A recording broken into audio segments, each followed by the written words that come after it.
In order to understand gas transport in biological fluids, such as our blood, it's important to understand the difference between the partial pressure of a gas and its concentration. And that can be a subtle distinction that is a little hard to picture. So I've got some animations that I hope will help. So let's imagine that we have a container with some gas in equilibrium with some liquid so that oxygen molecules can diffuse back and forth between the gas and the liquid until they come into equilibrium. And I didn't quite draw it this way, but let's imagine that we have plenty of the gas. So whatever happens as molecules diffuse into the liquid, we're not depleting the oxygen content of the gas. And let's imagine that the PO2 in this gas mixture is 100 millimeters of mercury, like it is in our alveoli typically. And so 100 millimeters of mercury is between a seventh and an eighth of an atmosphere. So assuming this gas mixture is at 1 atmosphere total pressure, our oxygen concentration would be between a seventh and an eighth. So 13.2 milliliters of oxygen per 100 milliliters of air. That's in between a seventh and an eighth of the molecules in the air. Now, as the oxygen molecules diffuse into the liquid, eventually they'll reach a steady state or an equilibrium in which an equal number of molecules are leaving the liquid and moving into the gas, as the number of molecules that are moving from the gas into the liquid. At that point, the partial pressures will be equal between the gas and the liquid. They'll both be 100 millimeters of mercury. However, we know that the amount of oxygen that actually dissolves in the liquid is related to its solubility. And that's described by the solubility coefficient. And the solubility for oxygen is 0.003 mils of oxygen per deciliter of aqueous solution per millimeter of mercury. And that's at a given temperature. I think that's at human body temperature, but I would need to double check that. So with this solubility multiplied by the partial pressure, 100 millimeters of mercury, we would end up with 0.3 mils of oxygen for every 100 milliliters of solution. So now we can imagine that we add some hemoglobin into that solution and equilibrate it with the same gas mixture. So the gas mixture still has a partial pressure of 100 millimeters of mercury. As oxygen molecules diffuse between the gas and the liquid phase, they will still come into equilibrium at a point where the partial pressure of oxygen in the solution is 100 millimeters of mercury. So that would be the point at which gas molecules are equally likely to move in either direction across the air-water interface. And at that point, the dissolved oxygen would be this concentration, 0.3 mils of oxygen per deciliter of solution, just like we calculated it for the solution without hemoglobin. But we now have hemoglobin in that solution. And some of the oxygen molecules will bind to the hemoglobin. When an oxygen molecule is bound to the hemoglobin, it's not free to leave the solution. And so it doesn't contribute to this partial pressure of oxygen in the solution. And it's basically not involved in the random movement of oxygen molecules across this air-water interface. So only the molecules of oxygen that are free in solution can actually move out of solution into the gas phase. And so, however, we can actually bind quite a bit of oxygen to the hemoglobin, and the concentration of oxygen bound to the hemoglobin can be about 10 mils of oxygen per deciliter of solution. So if we add up the 10.5 mils of oxygen per deciliter that are bound to hemoglobin and the 0.3 mils of oxygen per deciliter that are free in solution, we end up with a total oxygen content or total oxygen concentration of 10.8 mils of oxygen in every 100 mils of solution. We can then imagine doubling the hemoglobin concentration, cranking up to 16 grams per deciliter, and the equilibrium will still occur at the same partial pressure of 100 millimeters of mercury. The concentration of oxygen that's free in solution will still be the same. The partial pressure will still be the same.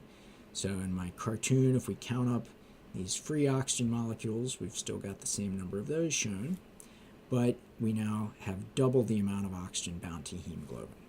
So aqueous oxygen, dissolved, free in solution, is still 0.3 mils per deciliter, but now we can bind about 21 mils of oxygen to the hemoglobin molecules in every 100 mils of solution. So our total oxygen concentration is now up to 21 mils per deciliter at the same partial pressure. So that illustrates how we can have different concentrations of a gas at the same partial pressure if we're talking about different liquids, or say blood with different hematocrits or different hemoglobin concentrations. We can now consider how we could have differences in partial pressure without substantial differences in the total oxygen concentration. So let's take our solution containing a bunch of hemoglobin, and I've just added one detail in here. We can consider the saturation of the hemoglobin. And so if we have a partial pressure of oxygen of 100 millimeters of mercury, that's basically the partial pressure of oxygen in our alveolar air or our arterial blood. And under those conditions, hemoglobin would typically be about 98% saturated, meaning 98% of all of the oxygen binding sites on the hemoglobin molecules would have oxygen bound to them. So I just adjusted these numbers slightly to represent the fact that it's not quite fully saturated, but it's almost fully saturated. So this number is very similar to what we saw on the previous slide. Now we can imagine equilibrating that hemoglobin containing solution with oxygen that has a lower or higher, with air that has a lower or higher partial pressure of oxygen. So we can drop that PO2 to 80 millimeters of mercury, or double it from 80 to 160 millimeters of mercury, or 159 millimeters of mercury. And the concentration of oxygen in the air will vary in direct proportion to the partial pressure. So 80 is just over a tenth of 760 millimeters of mercury. So assuming that this gas mixture is at standard pressure of 760 millimeters of mercury, our oxygen concentration would be a little over 10 mils of oxygen for every 100 mils of air. Here it would be 21 mils of oxygen for every 100 mils of air. Now what about the effects on the amount of oxygen in the solution? So if we equilibrate our hemoglobin solution with this air that has a lower partial pressure, the concentration of oxygen that's dissolved in the liquid drops in direct proportion to the lower PO2. So when we go from 100 millimeters of mercury, partial pressure of oxygen, down to 80, we're dropping that PO2 by a fifth, and the dissolved oxygen concentration drops by a fifth. However, based on the properties of hemoglobin, the hemoglobin oxygen saturation is still almost fully saturated. And so the amount of oxygen that binds to the hemoglobin doesn't drop very much. The concentration of oxygen per deciliter of solution doesn't drop very much. So the total oxygen concentration drops a little bit. What is that? 0.6 over 20 drops by about 3% of the original value. So really not very much for this substantial drop in PO2. And then if we imagine doubling the PO2 from 80 to 160, that might be enough to fully saturate the hemoglobin. So we increase the amount of oxygen bound to hemoglobin just slightly, just from 96% up to 100%. We do double the concentration of oxygen that's free in solution. So as the partial pressure of oxygen in the solution goes from 80 to 160 millimeters of mercury, the concentration of free oxygen doubles, but that's a small fraction of the total oxygen in the solution, counting both what's free and what's bound to hemoglobin. So big difference in partial pressure of oxygen, small difference in total oxygen concentration.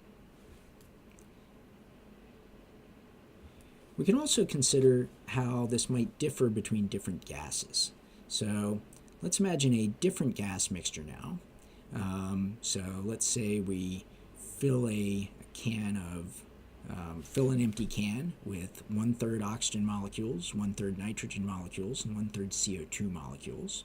So we end up with partial pressures of each of those, assuming the total mixture is about 1 atmosphere, of 253 millimeters of mercury oxygen, 253 millimeters of mercury of nitrogen, and 253 millimeters of mercury of CO2. And so the corresponding concentrations would be about a third. 33 milliliters of oxygen in every 100 mils, 33 milliliters of nitrogen in every 100 mils, and 33 milliliters of CO2 in every 100 mils. And we can picture that this way. Same number of molecules of each in the gas mixture. And again, imagine we've got a large canister of gas and a small volume of liquid. So we've already sort of described the scenario for our oxygen-containing solution. So as the gas and the liquid come into equilibrium, the partial pressure of oxygen in the liquid will be 253 millimeters of mercury, and that's higher than our normal atmospheric concentration of oxygen. So the dissolved oxygen will end up at 0.8 mils of oxygen per 100 mils of solution. Now we know that nitrogen is less soluble than oxygen. So as nitrogen diffuses into the liquid, it reaches a steady state or an equilibrium where the nitrogen is moving out of the liquid into the gas just as fast as it's moving into the gas, from the gas into the liquid. And that occurs at a lower concentration of nitrogen dissolved in that solution. Basically, the nitrogen molecules don't associate as stably with the surrounding water molecules, and so they're more likely to move out of solutions. That creates a higher partial pressure of nitrogen at a similar concentration of nitrogen. So at this partial pressure of 253 millimeters of mercury, the nitrogen concentration in that solution is lower than the oxygen concentration would be. CO2, on the other hand, is much more soluble than oxygen. So as CO2 dissolves into or diffuses into the solution, the CO2 molecules are able to associate more stably with the surrounding water molecules, and we can reach a higher concentration of CO2 at the same partial pressure of CO2 as the other gases. And so we can dissolve more like 17 or 18 milliliters of CO2 in every deciliter at this same partial pressure.